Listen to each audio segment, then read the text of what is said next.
Hey guys, and welcome to my in-depth magic gearing guide for 2019. So, when you're ready, grab your cup of tea, sit back, relax and enjoy. Here's the index page of this guide. In this guide I will be covering power versus tank armor for magic, all the gear slots explained slot by slot, though this time I'll be doing it a bit more differently and a bit faster than my previous melee guide because I noticed I spent way too much time on that section alone. Then we will be going over an Invention perk setup example and then the main part of the guide, the low to mid to high tier builds with the cost and upgrade order in the same way I did as my previous gearing guide. If you want to skip to any section of the video, check the description below for timestamps. If you want to read the disclaimer, please pause the video now as I'm moving on. So, power versus tank armor, what's better? In my opinion, you should always pick power armor over tank armor, though there are some exceptions. Now, tank armor usually has a higher defense bonus and a life point bonus compared to power armor, which has lower defense and a magic strength bonus, or ranged or strength bonus for whatever style you're using. Though power armor's defense bonus is relatively close to tank armor's defense bonuses. It isn't that much lower, so you aren't missing out too much. That's also the main reason why power armor is pretty much the best option.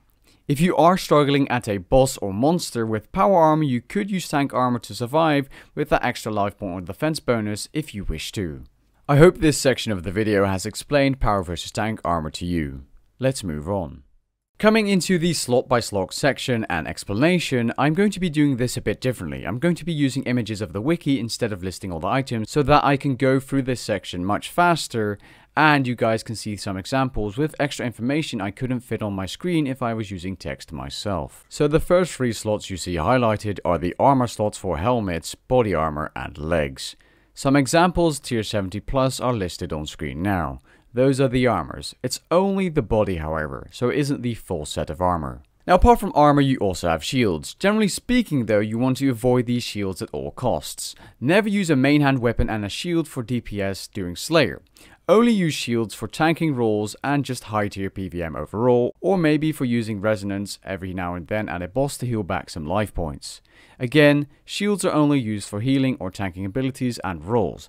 Don't use them if you're DPSing or trying to do more damage, as you're going to be missing out on damage if you're not using an offhand weapon. Of course for magic you also have boots. Some great examples are on screen now. Keep in mind some are DPS boots and some are tanking boots. Tanking boots will of course have more armor bonus. Personally when gearing I would stick to the boots of subjugation and Virtus boots and avoid the other boots. Capes are also very important. Some of the best capes for magic are listed on screen. Though if you're watching this video I sincerely doubt you have a max or comp cape. If you do though, there's nothing wrong with that. Those are amazing capes to use. In fact the completionist cape is the best in slot cape in the game.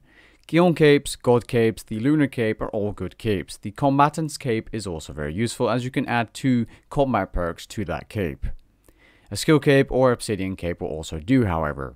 Now gloves are a little bit more interesting. I would personally stick to the subjugation gloves until you have enough money to get celestial hand wraps and 90 defense.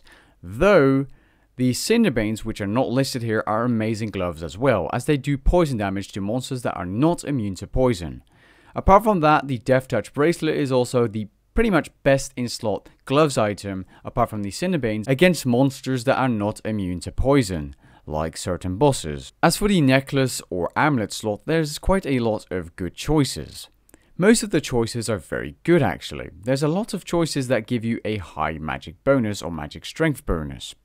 Now the best on this list are definitely the blood amulets which have a passive healing ability, or the amulet of souls which has a chance to increase the healing amount of soul split, which is why it's pretty much top tier in terms of amulets apart from the bonus if you're using curses. The pocket slot is also a very interesting slot and there are quite a lot of useful items you can put in there. Scrimshaws, gold books, essences or blood essences and insignias are some great examples. Crushing items like the Bone Crusher or Charming Imp can actually be added to the tool belt using Slayer points, but if you do not have that upgrade you will have to put them in your pocket slot or inventory instead. Here are a bunch of rings with different prices which are all pretty good. The only one that really stands out is the Ring of Death and the Death Touch bracelet, and the Hazelmore Signet ring of course for the price, but you know, Ignore that ring, you're never going to be using it. At least I don't think so. Now, the Ring of Death is good because if you die, it will actually save your familiar and the cost of dying, which can get very expensive if you're using, for example, the high tier build in this video. The cost of death can go up to 1.5 mil or more with a lot of high tier gear equipped when dying. The Death Touch bracelet is good because of its passive effect, giving a 1 in 5 chance of reflecting 25 to 50% of the damage you have taken back onto your opponent or whatever you're fighting, which is really good and useful for some bosses, especially if you get hit by a massive hit. You also have a schedule slot, and this slot isn't really used too much as it's very situational except for certain PvM situations, and the best ones are listed on screen, especially the ingenuity of the humans. Honestly, if you're watching this guide, this is probably not too interesting for you to know about, but I thought I would mention them anyway. And of course, you also have a ton of weapons level 70 plus. You have offhand weapons, main hand weapons, and two-handed weapons. And you have wands and orbs, you have wands and books, you have staves, elemental staves. There's just so many choices. Honestly, you can look at the list if you want, but I'm going to be going in depth on the gear itself in the builds coming in this guide, which is why this is just a list. And finally, the auras you want to have in the aura slot, which are temporary things you can activate in game if you didn't already. The best ones are on screen now, the first of which being the Manacle aura. This aura boosts your damage and reduces your defense. The Runic accuracy aura actually increases your magic accuracy, though that also means damage indirectly. The Vampirism aura is also useful, especially if you're a mid-level player watching this video for the mid-level build. It's kind of like Soul Split because you heal from damage that you do, and the Penance aura is useful as well because it gives you prayer points from the damage you take. Kind of being a Soul Split for prayer, but you get attacked instead of doing the damage. Whatever. It's a useful aura. Now that we have covered the slots, let's get into the invention section of the video with example perk setups. Now, keep in mind, Invention needs to be unlocked if you're watching this video and you're still level 1 Invention, requiring level 80 Smithing, Divination, and Crafting. So, if you aren't aware already, a two-handed weapon can have 2 gizmo slots inside. A main hand weapon can have 1 gizmo slot, and the offhand weapon, if you're using an orb or book, can also have only 1. The body and the legs, whatever it may be, can have 2 gizmo slots each. One weapon gizmo or armor gizmo shell can actually hold more than 1 perk depending on whatever you have made, just so you know. Anyways, the budget perk example. For your weapon you want to have Precise 5 Equilibrium 2. Now do keep in mind this is in 2 gizmo slots. That's if you're using a two-handed weapon. So you would have Precise 5 from Armour components, which are very cheap if you're just assembling War Priest you get from the boss or minions in God Wars Dungeon 1, and an Equilibrium 2 Precise whatever perk. Alternatively, if you really don't have much money whatsoever, you can use Precise 3 Equilibrium 2. As for your dual wield, use Precise 3 Equilibrium 2 for your main hand and Flanking 2 for your offhand. Don't worry too much whatsoever about the other stuff. As for your body, Crackling 2 and Biting 2 will be good. As for your legs, Impatient 2 and Enhanced or normal Devoted 3 will do. Some other options would be Absorbative 3, Venom Blood or Slayer perks that increase your damage against a certain type of monster. As for an almost best in slot or good perk setup example, for your weapon, if you're using a two-handed weapon, you want to use Aftershock 3, and if you're lucky, you have Invigorating 1 on that as well, and Precise 4 Equilibrium 2 in your second gizmo shell. Or alternatively, just use Aftershock 3 and Precise 3 Equilibrium 2. If you're dual wielding, you want to be using Aftershock 3, and if you're lucky, that has Precise 1 on that, on your main hand weapon, and on your offhand weapon, Precise 4 Equilibrium 2. For your body, you want Crackling 3 and Mobile if you're lucky, and Biting 3 of course, though that is a very expensive perk, as you may know. As for your legs, you want Enhanced Devoted 3 and Impatient 3. For your shield, if you're using it, Turtling 3. For your offhand switch, you want to be using Flanking 3. This is only if you're doing PvM with switches, by the way. As for your main hand switch, you want to have a Planted Feet perk, and if you're lucky, with Aftershock 1 on that as well in 1 gizmo shell. And other than that, you're pretty much set up. Let's move on to the gearing builds, shall we? So first off, the low tier build which we're going to be building on if you have 70 combat stats is going to be this. full subjugation armor, a Sardomin's Hiss, which is only 60k, super cheap, but a very good amulet, and a Seer's Ring, which is also very cheap and a very good ring. This can be the imbued version if you want more stat bonuses though. As for your cape, you want to be using a God Cape or an Obsidian Cape, which is actually buyable from the Grand Exchange for 100k. As for the God Cape, you have to obtain it from the Mage Arena minigame in the Wilderness. This will require some steps, and you have different versions, and in this case it's the Sardomin version. It doesn't really matter which one you get, as they all have the same stats. As for your staff, you can use an Aram Staff or a Crystal Staff if you have completed the Roving Elves quest, as the Crystal Staff is a lot cheaper than the 1.9 mil costing Aram Staff. If you're using the Aram Staff, the build will cost you 12 million GP, if you're using Crystal Staff around 10 mil GP. Now the items I recommend getting are a Ring of Vigor, which costs 50,000 engineering tokens, an Enhanced Excalibur, which of course will require you to complete the Holy Grail quest, and of course a God Cape, because it's a very good magic cape to have, even at the mid-tier build. As for the upgrade by order, which is optional, you can just move all the way up to mid-tier build if you want, or you can stick with this build in terms of armor and upgrade as you go as seen on screen. Now dual wield actually happens to be much cheaper at the mid levels for some reason. As you guys can see, 190k for the Abyssal Wand and Orb. This has to do with the fact that people just camp Abyssal Demons really badly. It's insane. Anyways, these are very good weapons.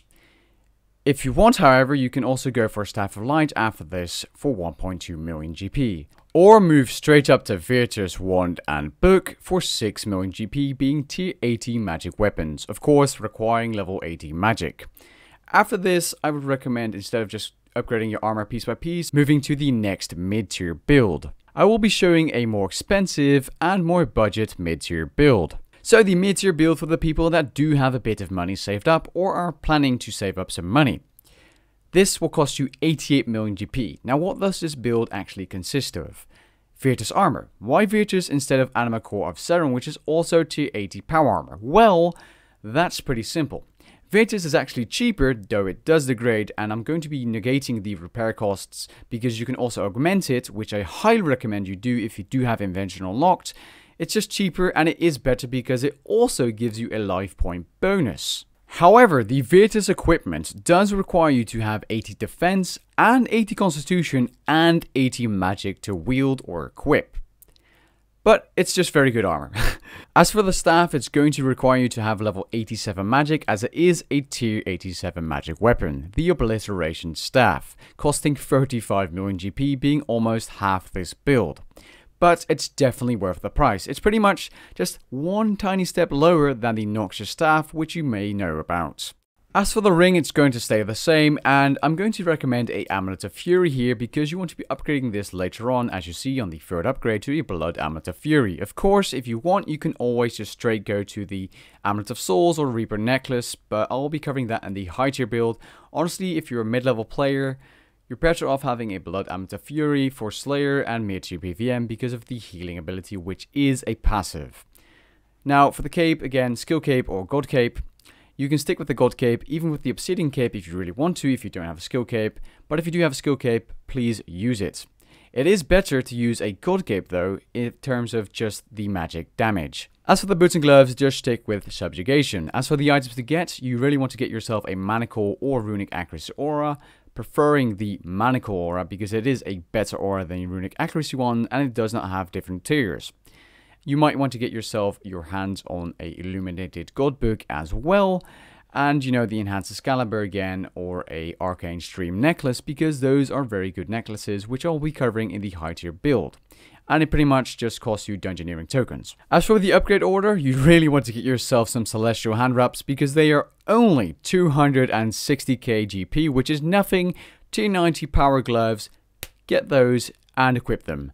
Though, you know, because they're just so cheap, you might as well just get them as your first upgrade. As for your next upgrade, it won't be too big of a difference, but a Noxious Staff, costing 132 million GP. Then your Blood Amulet of Fury, which can be made using a Blood Shard on a regular Amulet of Fury. Now, if you don't really care as much about damage, you could, you know, leave that Noxious Staff upgrade behind and go for the other stuff first. But, you know, weapon damage is a big difference. Then the Virtus boots for that extra bit of damage, of course they do degrade, and then Cinderbane gloves, and then a Ring of Death or Luck of the Dwarves depending on what you want. The Ring of Death can save you money when dying, learning PVM and such, which is the better option and pretty much the best in-slot ring, and the Luck of the Dwarves is useful for that extra chance of getting rare drops, but it isn't really a big difference or something. But it is a tier 4 luck ring nonetheless. Now here's just a budget mid-tier build if you guys wanted to see it. You want to stick with subjugation because it is cheap and it will do, honestly.